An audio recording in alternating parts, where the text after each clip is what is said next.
Hi everyone, welcome back to Couple of Conversations. This is episode number 6. It's been a while. Yes. So, what are we going to do today? Today's topic is lessons learned from 5 years of marriage. As some of you may know, recently me and Tamara, we completed 5 years of marriage. Yay! Yes, we made it through. Yes. And many more years to come. Hopefully as good as it has gone. It's been a good 5 years. So, what are the lessons? Don't stop communicating. Once the communication stops, the problems start. As some of y'all, well, most of y'all hopefully, at the start of your relationship, you know how it goes, yeah? You just want to keep talking to your partner, you want to learn as much as possible. Well, the news is you have to keep that going. That does not stop after marriage. Keep talking, keep getting to know each other more and more each time. Yeah, really take time to communicate also. Yeah, really yeah. create valuable time to whatever there is, whatever you have on your gut. Is that what you say? Yeah. Speak your mind. Speak your mind. Really, Yeah. really, dare to communicate everything with each other. Be Yeah, very open, transparent. Yeah, how you're feeling, what's going on. It can be the most basic of things, but communicate. That is number one. And I think that's like the foundation Of everything really Yeah. in a marriage. Be vulnerable. This is kind of an extension, you can say, of communication also. Dare to Yeah. be vulnerable. Dare to really admit when you are wrong. Yeah. So vulnerability is really lying upon that, I think. Yeah, That's absolutely. like leave ego aside. Yeah. You really want to try to kind of keep everything okay, keep everything okay. Be honest to yourself. Exactly. Be honest to your partner. Be honest to yourself. There's no shame in admitting when you're wrong. And, I think that just strengthens the bond further. Exactly. Because the more vulnerable you dare to be for yourself and for your partner, I think the more you kind of start to understand each other in a more deeper way. level and intimate way. Yeah. Kind of. So I think really this is something that we maybe see that many people don't really dare to be vulnerable and maybe don't even know themselves. Yeah. True. To how it is to be vulnerable, because you really need to let your guards down. Yeah, and I think that gesture really of just owning up to something, even if it might be later, maybe you don't realize it in the heat of the moment, maybe you're having a discussion, argument, whatever it escalates into.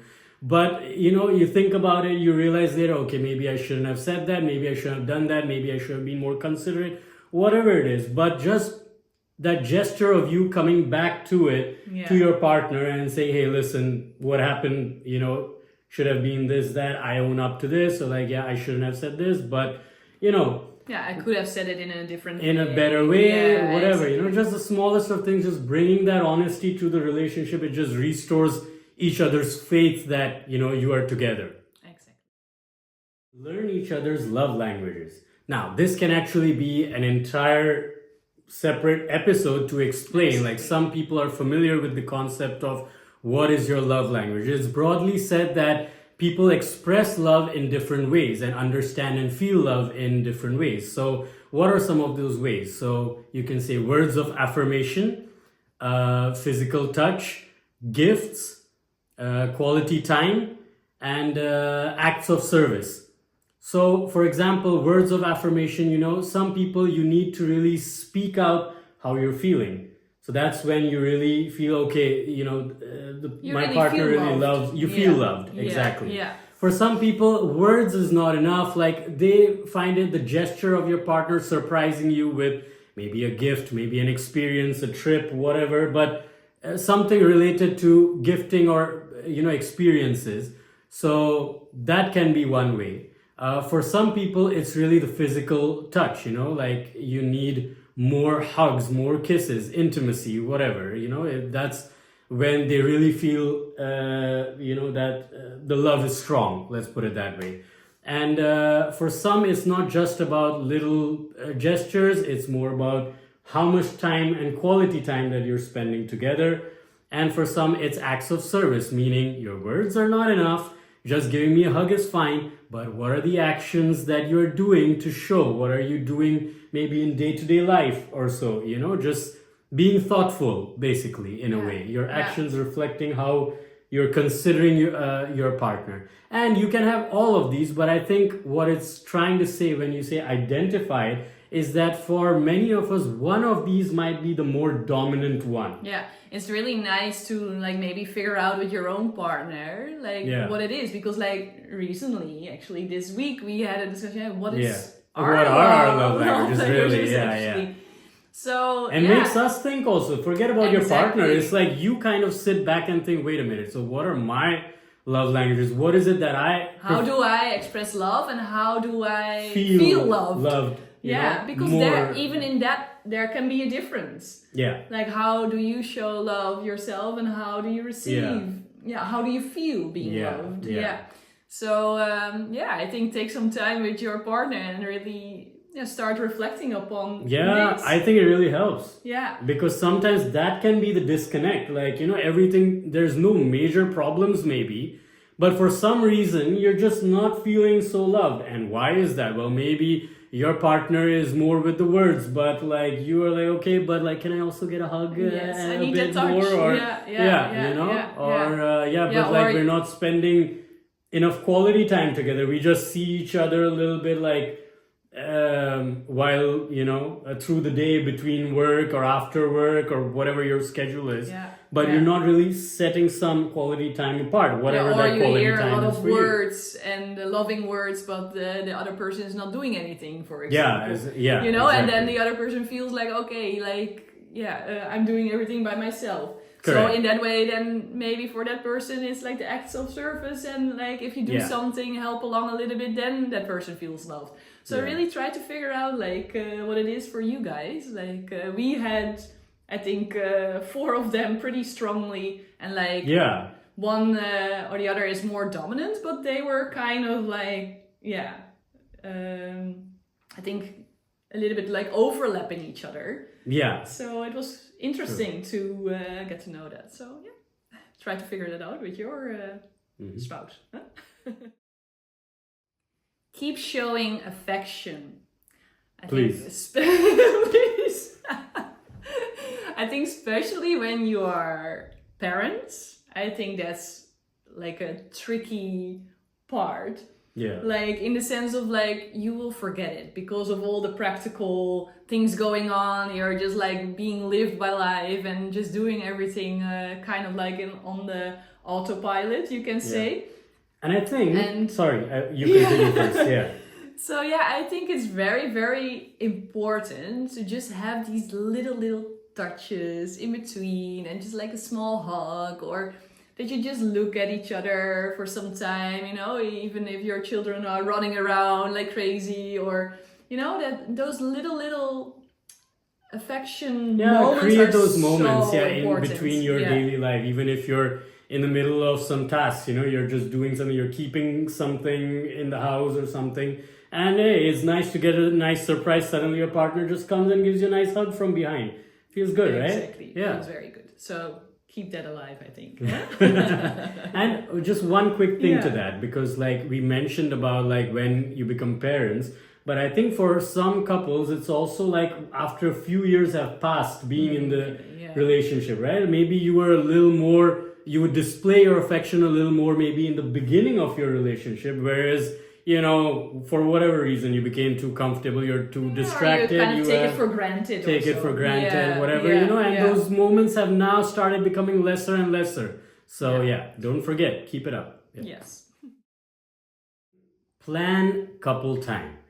Don't forget that you are much more, you are a couple still. You're not just an employee, you're not just a business owner, you're not just mama and papa, you're not just a son or daughter or whatever. You two are a couple. So you have to make sure between everything else that's going on in your life, just as you did, again, going back to how it was at the start of the relationship, don't forget to maintain that couple feeling between yourselves. So plan your time, whether it can be the smallest of things. Doesn't have to That's be just what I wanted doesn't to have say. to be a grand Yeah. gesture. When I say Yeah. plan things, it may just be, you know what, let's just sit down this evening over a cup of tea or coffee. We have tea mostly, so I keep saying tea. A lot of people is coffee, but whatever. Sit down this evening, you know, over a cup of tea, coffee, have a nice and talk. truly connect with each other. Have a nice talk. Yeah. Have a nice yeah. talk, you know. Yeah. It doesn't even have to be planned what talk you want to have. Just let it flow, let it go from the heart straight. Yeah. You know, or you want to, it's been a while, maybe, you know, watch a movie while being cuddled all together, you know, together on the Snuggling up. couch. Yeah. Yeah. And plan a date night, go out for dinner. What else? There can be so many things that you can do. Plan intimacy. That can also be a thing. Yeah. Yes. Yeah. If you have not been having that much time, you've had work pressures, whatever, plan it. Maybe sometimes spontaneity is not working out in a certain phase of your life. Exactly. But plan and Planning make sure. it, yeah, it lights up that fire a little bit again. Yeah. Yes. I couldn't have put it any better. Yeah. Find each other in change. I think this is a very important thing, as like many times we meet each other in a certain phase of our lives. Yeah. But like along the way, phases, like you change as a person, you go through different phases, and it's really important to keep on finding each other each time in each phase while you are evolving. Yeah. To really understand where your partner is, and vice versa. Exactly. Yeah. You know, that you really, again, that comes back to like communicating, of course. Yeah. It's. But really try to put that effort to understand in what kind of phase your partner is in that specific moment. Yeah, exactly. Because I think things are never the same. Exactly. Right? Like the time that you met versus the time that has now passed, maybe, you know, things change in your life. You know, you have maybe certain goals to achieve. You know, you're building a future together, maybe building a family together. Maybe you're already parents, you know, which you weren't before at the time when you met. So things are different. You cannot just always compare and, you know, stay dissatisfied with maybe, you know, how things used to be versus how they are. You need to kind of find your place now in this phase of life and try to find joy, make joy, you know, how you can, you know, find each other again, as you said, and discover each other again, fall in love with each other again in this phase of your life. Another interesting one is me time instead of just we time. So what this means now, of course, all the points before that we spoke about, you know, we're talking about how you can do things as a couple, you know, it's a lot of things that you're doing together. Don't forget you're a couple, etc., etc. Now, this point is actually saying, don't forget you're also your own individual. So you don't have to completely, while you are together as a couple, you don't have to completely give up your individuality, your likes, your hobbies. So, you know, things, so make sure you make time for yourself as well. It's not just couple time, but you also sometimes need your own space. You need some me time. You have to find a balance, of course, because you want couple time, but you also want me time. But Exactly. It's good to make that balance so, you know, you don't feel like you have lost yourself in this relationship. Yeah. You know, you still have hobbies that you want to pursue. Make some time. It's not going to be all the time. You now have commitments to each other, towards your family, etc. But yeah, go and meet your friends once a week if you want, or, you know, however frequent whatever you you need to find your moments that really recharge you yes. as like your Yeah. individual person as well. Yeah. So like after that, after those experiences like that you are going through yourself also, you have something to talk about later on again with your Also, partner. Yeah. So exactly. you have new things to share, new experiences that you went through yourself. Mhm. So yeah, I think that's also a very valuable thing. Yeah. You're welcome. Yes. Encouraging personal growth. It's kind of an extension from the me time, but it goes a little bit further than that also, as it is kind of when you see each other in a certain phase of your life that you feel like, okay, many times you get too comfortable Yes. in a relationship, and you Yeah, just the chase is over. yeah, you just let everything be, and so that makes sometimes that the motivation is lacking to like really work on yourself in, or either like a mental way or physical way. Yeah. So keep showing up for each other's growth and for your own growth, and support each other in that. Yeah. So like really, if you feel like, okay, like maybe you really need to work on your fitness, as like it's just it's just very important later on. Otherwise you maybe get injuries, if your muscles are getting weak, or so it's like in that way, like really try to support each other in it. And also mental part, like if you see that your partner is going through like a difficult phase, it's like, okay, but what will navigate you through that kind of situation? Correct. Is there something from outside? Is there something that I can do? And in that way that you can grow as a person from that difficult situation. Yeah. So in that way you really give it's each like other like being a foundation correct. in like a personal growth. Yeah, in a way, it's almost like you're being like the support system for each other in a certain way. Like, you see there's some things that each other we can do better. At the same time, not being like imposing or trying to, but, just, I think just having a dialogue about it and trying to motivate each other, have that kind of relationship, which of course you need a foundation of faith and trust that it's all coming from a good place. That you really try to grow together and not like just like pointing the finger at each other. Exactly. So that's really the balance what you are talking about. A phrase that I heard a lot from my father actually is teamwork makes the dream work. So it's really about recognizing that you both are a team. And so if you do things, maybe when you do things together, try to complement each other, play to your strengths, bring your strengths together. And it can be in anything, maybe if you're, let's say, like we together actually were involved in like renovating our house. So she brings certain ideas, I bring certain ideas, and we work as a team. And guess what? The end result turned out to be pretty good, right? Exactly, without any fights also. So what is the secret to that? Because many times what you hear is like these kind of renovations or even setting up a tent can or even planning your wedding together. Yes. That was also success in our case. Can cause already like that the wedding is not gonna be happening. There's no wedding anymore. There's no wedding anymore.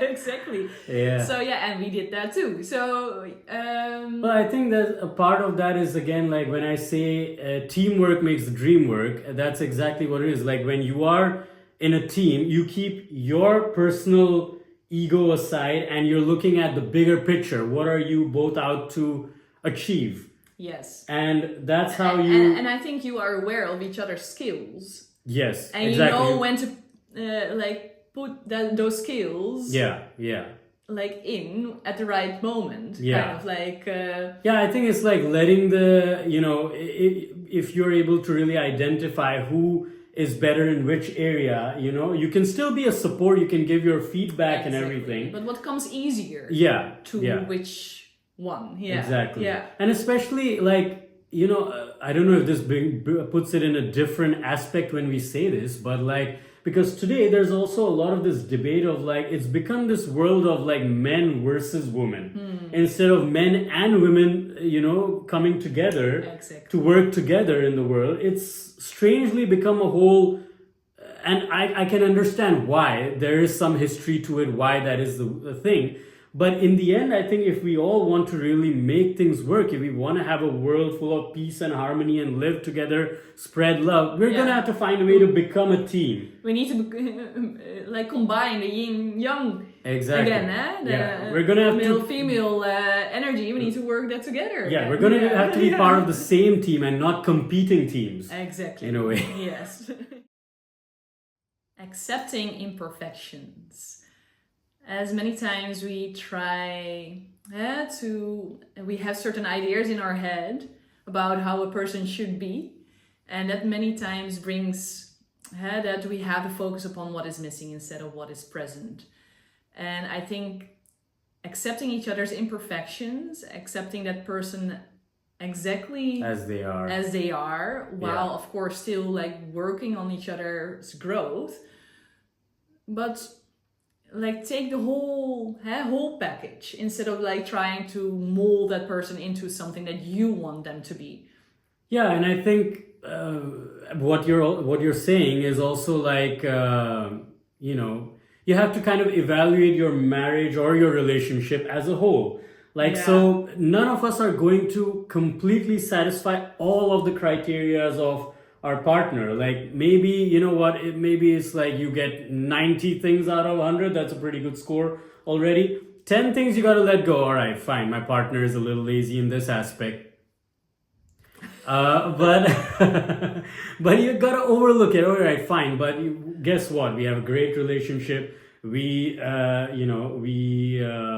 able to see eye to eye on so many things. Yeah, very nice conversations. Yeah, there's so much love. We spend time together. We are each other's support. So you got to see that, and maybe there's a couple of things that there's a difference of opinion. Like, maybe there's something about something in your daily life, some aspect or so. So you got to look at it that way. It's not really like and especially the important thing in this part is especially because maybe that can be your expectation over time. Like, now that we are together for so many years, how can you still not feel the need to do this or do that? How do you still not understand me and this kind of thing? Whereas like... So it's like putting the blame game kind of like what is happening many times. And it brings you, like, if you're just focusing upon what is missing, it brings you in like a negative loop. So it's getting like, you feel like more and more negative in the relationship. Yeah. And what you want is that you find each other in that and bring it like, and focus upon what is there. Yeah. What is present, and that it brings like in a positive. Like, okay, these to work on points are also still there. Like, you can work on it together by communicating about it. And but overall, you don't let it affect your relationship. You're happy because overall, like, you're doing very well. The loving if you look base at the whole is there picture. completely. Yeah. Those were some of the tips that we had based on our 5 years of marriage. But there's a lot of different couples out there. Each one of us, we have our own unique experiences. So if you have any other tips, any other suggestions, on what lessons you all learned, how you think what is important to make a marriage work, please share. We all are learning. Sure. So share. It's a journey that we are still ongoing, and we would like to learn as much as possible. It can be helpful for us. It can be helpful for someone else watching this or reading the comments. So please share. We would love to hear more from you. And also, we were planning to do maybe the next one, maybe about the story of how we met. So please let us know your interest on this subject. And we are definitely planning to do it. But we would like to know how many of y'all are interested in it. And I'm thinking to go in some details that maybe we have not really shared before. So let's see how that goes. But I would really like to hear more from y'all about how much y'all are interested. And depending on your interest, I will see how far I want to go with the details of the story. But this was great. We'll see you next time. And of course, not to forget, if you like this video, like, share, and subscribe. See you. See you.